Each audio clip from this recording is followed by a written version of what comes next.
There we go. Boy, are you gonna hate this one.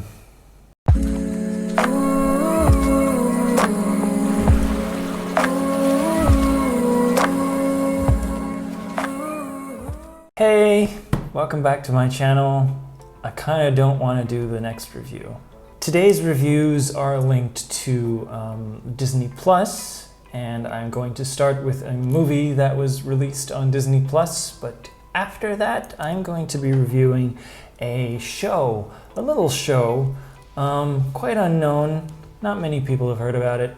It was called Wandavision, and I didn't really like it. It's gonna be tough. People are gonna hate me, but you know.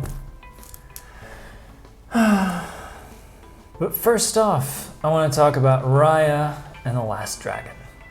All right, guys, remember what we're looking for, and don't trust anyone. Whoa, what? Hey, baby, where are your parents? Hey, who's baby? What? Really? A con baby?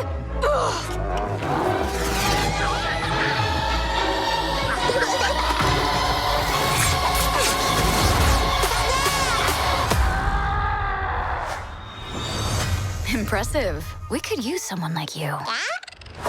So it's safe to say that I've been sort of disenchanted the last few years with what the House of Mouse has produced. But being the animation lover that I am, I still kind of wanted to see what they did with Raya and the Last Dragon. Story-wise, it's still a hodgepodge of every kind of Disney influence that you can imagine. They really steal and borrow from their own canon. But it doesn't really matter in this one because it goes beyond the formula. I mean, we have all the usual things, the loss of a parental figure, there are cutesy animals, sidekicks aplenty, but all of that is elevated with an actual sense of adventure. And all of that adventure is kind of enough to make you forget that the usual moral to the story is being jackhammered into your brain. So yes, it's the same old kind of story, but it feels like a rejuvenation of all those elements instead of just a regurgitation. And to top it all off, the animation is simply stunning. If there's one department where Disney films have never disappointed, it's the way they look. And from the get-go, this movie delivers us beautifully rendered surroundings, colorful characters, and the voice acting is also right up there. I mean, Awkwafina is a godsend to this movie. And I would rank her up there with one of those other ethereal blue Disney beings. I think it was Cogsworth in Beauty and the Beast who said, if it ain't Baroque, don't fix it. So yeah, the tropes get a well-deserved update to prove that they still work and serve their purpose in this very entertaining and gorgeously animated Disney feature. I would give it a solid 3.5. You can see it on Disney Plus. For now, I think it's still with the added VIP ticket that you have to buy. Would I say it's worth the extra, what, $20? That's not up to me to decide. Okay, the next one is that very small unknown show that I was talking about. I could go in depth with this to please all the fanboys, but I'm not gonna. The fans of this show get out of it what they get out of it. I'm not trying to take anything away from that. But I do want to discuss how the show was made, what the choices were. Did I think those choices were good? That's what I want to talk about. So here we go. WandaVision. Heavenly shades of night are calling. It's twilight time. Wanda and Vision, aren't we a five-pair? This is our home now. I want us to fit in. Oh, this is gonna be a gas! Where did you two move from? How long have you been married? And why don't you have children yet? Our story. I think what my wife means to say is that we moved from... Moved from where? Married when? Damn it, why? Oh, Arthur, stop it. Stop it. Stop it. Stop it. Deep in the dark, your kiss will bloom. Is this really happening? Like days of old, lighting the spark of love that fills me. Am I dead? No. Why would you think that? Because you are. Now, I would not call myself a huge fan of the Marvel Cinematic Universe. I've seen all the movies. They're fun, diverting. You can spend a few hours not thinking about real life. Do I think they're good?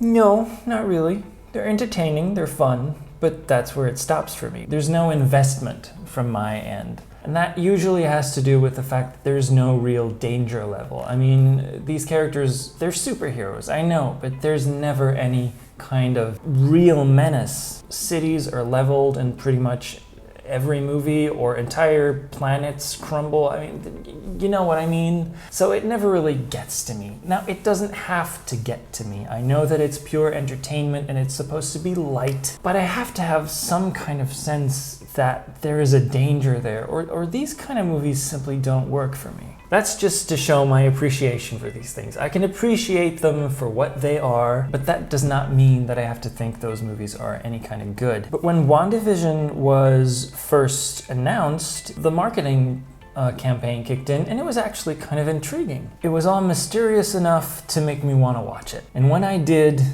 I don't know. Now that the series is over, I'm just not quite sure I don't know.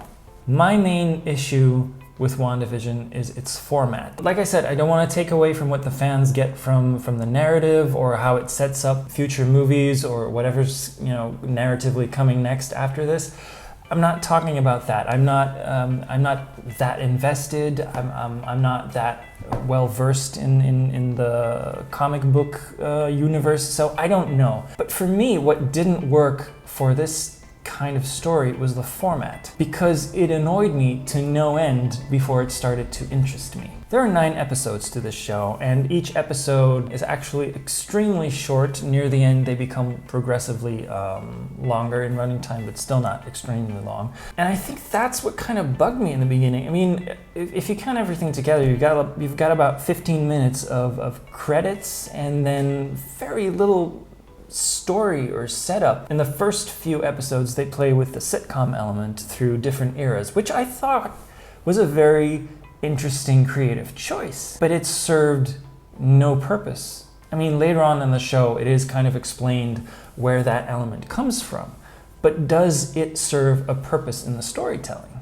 Not really. And in the first episodes, that's pretty much all you get. You get this pretty poor knockoff version of different kinds of sitcoms with very little narration added to it. And then you have to wait an entire week for something else, which then still doesn't deliver very much. So it is, from a marketing standpoint, this series was not Siri. From a marketing standpoint, I think this show was sold very well to the public. But for people who are looking for just a little bit more, we're still hungry. We didn't get it. I don't want to give anything away for anyone who hasn't seen the entire show yet, but as the show progresses, it becomes slightly more interesting. But that's pretty much only because the regular elements of what you would expect from a Marvel production are being introduced step by step. There's also a late twist and an introduction to a new antagonist later on in the story. Did I know this character? No, I had no idea this character existed. Did it shock me? No, not really. I mean, it's Kathryn Hahn. They're not gonna hire her to play some kind of nosy neighbor and not much else. So I have to keep repeating it. It's the format for me. If this had been a sort of small-scale movie that was like an hour and 40 minutes long, I wouldn't have minded so much. But now I kind of felt baited to keep watching, and I got nothing in return except for maybe the last 3 episodes. There is a significant emotional catharsis for one of the characters. That works in and of itself. So I think the story of WandaVision had something very interesting at its core. I just think that what was done with it was, I don't know, subpar. It looks good, but I mean, it's a Marvel production, so they're throwing a couple of million at a turd to make it shiny. I'm sorry for all the feelings that I hurt. I promise I won't do it again soon. But yeah, that's my opinion. So I think I would rate WandaVision at a 2.5. for meh. So that was my little Disney themed review. I hope you liked it, or if you disliked it, dislike it with a passion. I'm just a man. Don't hurt me. So I'll see you next time. Bye-bye.